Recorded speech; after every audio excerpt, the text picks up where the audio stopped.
Experienced and dominant champion versus a young knockout artist at UFC 323 in the co-main event. Alexandre Pantoja will defend his title against Joshua Van. This 5-round fight will take place in the flyweight division. Joshua Van is currently ranked number 1 in the UFC flyweight rankings, while Pantoja is the reigning champion. This December, Alexandre will put his belt on the line for the 5th time, and I believe the challenger doesn't have many chances to become the second youngest champion in UFC history, right after Jon Jones. In my opinion, a lot in this fight will depend on who manages to impose their game. Both fighters have the tools to win. For Pantoja, the ground game and control; for Van, taking the center and applying striking pressure. Let's break down their skills, fight strategies, strengths, and weaknesses. And at the end, we'll compare our predictions to see who gets it right. Watch till the end.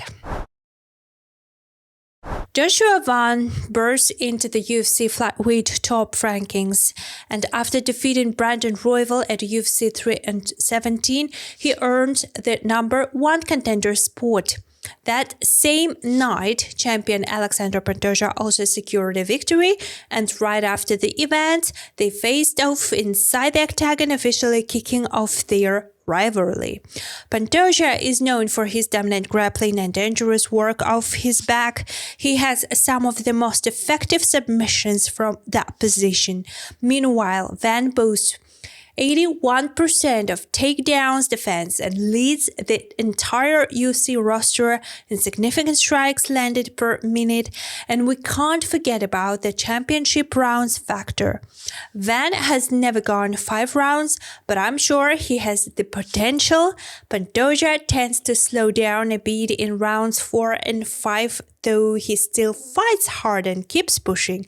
It's going to be interesting to see how Van performs over a long-distance fight. Based on their skills and past performances, here are the most likely scenarios for how this fight could unfold. Pantoja will stick to his game, mixing striking with grappling, disguising takedowns, clinching, and attacking all levels. Van will move a lot, defend takedowns, and try to break down the Brazilian with fast, explosive combinations while looking for the knockout. Guys, I'm expecting a wild flyweight showdown. 2 completely different styles. The champion will definitely rely on his grappling, but the challenger has excellent takedown defense and can end the fight with a single punch. And now I'm waiting for your predictions in the comments. I will read every single one and reply to everyone. Joshua Van is a bright 24-year-old prospect who joined the UFC not long ago in 2023, yet he already has 9 fights in the promotion. He made his debut in June 2023 against Shalgas Jumagulov, winning by split decision. After that, Van picked up 2 more victories, outstriking Kevin Borjas and knocking out Philippe Bunes. However, in July 2024, his winning streak was broken when he was knocked out by Charles Johnson. Since then, Van has put together 5 straight wins. Among the fighters he has defeated are Ray Soraya, Bruno Silva, and Brandon Royval. Guys, how do you rate Van's skills and technique? Does he deserve a title shot? Personally, I think it might be a bit early for him, but what do you think? Please drop your thoughts in the comments. I will definitely read everything. Alexandre Pantoja has been fighting in the UFC since 2017 and is currently riding an 8-fight winning streak. His road to the title is closely tied to his rivalry with Brandon Moreno, a rivalry that turned into a trilogy. Their first meeting was back in 2016 on TUF, where Pantoja submitted Moreno. The second fight took place in May 2018, with Pantoja again defeating him by decision. The climax came in July 2023, their third fight, where Pantoja beats Morena via decision once more, finally becoming champion. Since then, he has already defended the belt 4 times.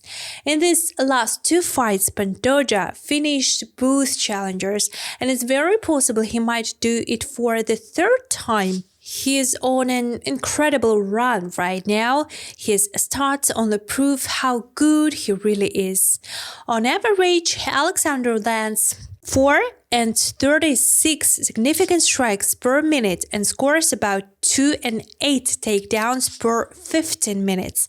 Guys, so what do you think about Pantoja's physical condition right now? Can he defend his title once again? I honestly thought he'd do it easily. What about you? Please share your thoughts in the comments. I would love to read them, and I know others will too. Pantoja is a dominant champion with massive experience. He's in amazing shape and keeps running through opponents one after another. But lately his competition hasn't looked too intimidating. Joshua Van, on the other hand, is hungry. Fight after fight, he never gives you a reason to doubt him, and he overwhelms his opponents with pressure. That's why he'll once again rely on his powerful striking, and he might end up being the toughest test of Pantoja's career. Guys, don't forget to check the description below. I've put together a selection of other awesome UFC breakdowns for you. Go watch them. There is a lot of interesting stuff there. The Challengers Boxing presents a serious threat to the champion. Joshua Van throws a lot of strikes, and Pantoja does tend to absorb a fair amount of damage. On the other hand, to land those punches, Van will have to close the distance, and that's exactly where the danger begins for him. Pantoja won't need much convincing to go for a takedown, and once it hits the ground, I see very few opportunities for Van to succeed. It was a tough choice, but I'm still siding with the champion because I believe the fight will be decided exactly in those close exchanges. Van promises to knock the Brazilian out, and he can if everything aligns, but Alexandre has recently been shutting down even more skilled grapplers than Joshua once the fight hits the mats. So my prediction, Alexandre Pantoja wins by submission in round 3. Stay safe, stay tuned.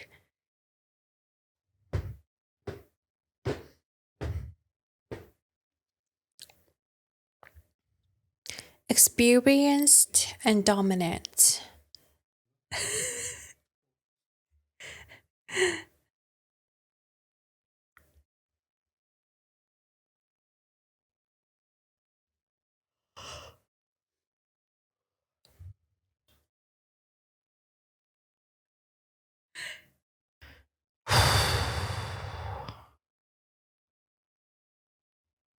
Do you think he had a chance against Pantoja? That's a totally different fight than what he had. Totally. Brandon Royval is nothing like Pantoja. Van obviously just showed us like 12 to